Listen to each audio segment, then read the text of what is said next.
Thanks for joining us for Fox 43 News at 5. I'm Evan Forrester. Governor Josh Shapiro delivered his state budget address today, highlighting his proposals and plans and priorities for the coming fiscal year. Fox 43's James Corrigan live at the state capitol. He's got details of what we heard and response from Republican leaders.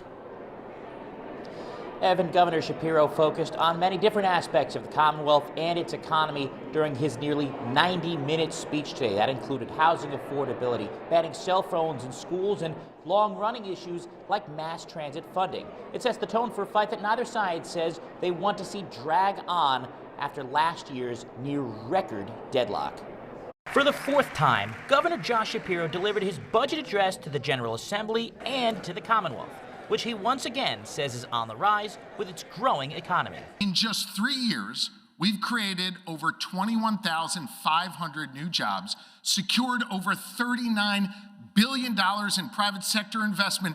That is more than the previous 15 years combined. The $53.2 billion budget is a lower increase from last year's budget by nearly $1 billion and includes a $565 million increase to the public school adequacy formula. It would also create a $100 million federal response fund, which Shapiro says would safeguard the state from coming federal cuts to Medicaid and SNAP. We're here today talking about 1/3 of what our state spends, our discretionary budget.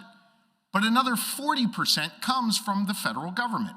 We need to prepare ourselves should they continue to walk away from those commitments. This budget is rinse and repeat. Republican leaders balked at the price tag, which takes over $4.5 billion from the rainy day fund. They say that future pilfering of reserves would result in credit rating downgrades in the future. On paper, in terms of his budget, he wants to take $4.6 billion out of that. The governor called for a skill games tax and legalizing recreational marijuana, and addressed the rise of data centers by proposing his grid plan to require developers to bring their own power generation and protect the water supply in order to get permits and tax credits. We can play a leading role in winning the battle for AI supremacy, but we have to do it in a way that puts the good people of Pennsylvania first. The budget will now be negotiated by the two sides, a process that brought last year's budget 135 days beyond its July 1st deadline. Both sides acknowledged the need to work faster, and they committed to begin meeting tomorrow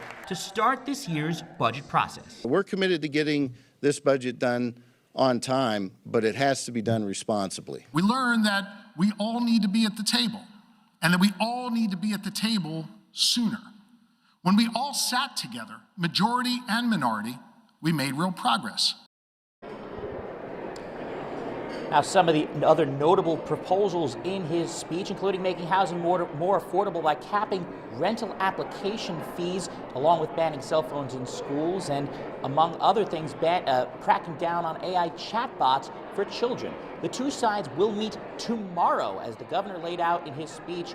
It will be a very early meeting in this process, and it's one that both sides hope can get the ball rolling so we can avoid any damage that we saw like last year. Live in Harrisburg, I'm James Corrigan with Fox 43 News. All right, James, thank you very much.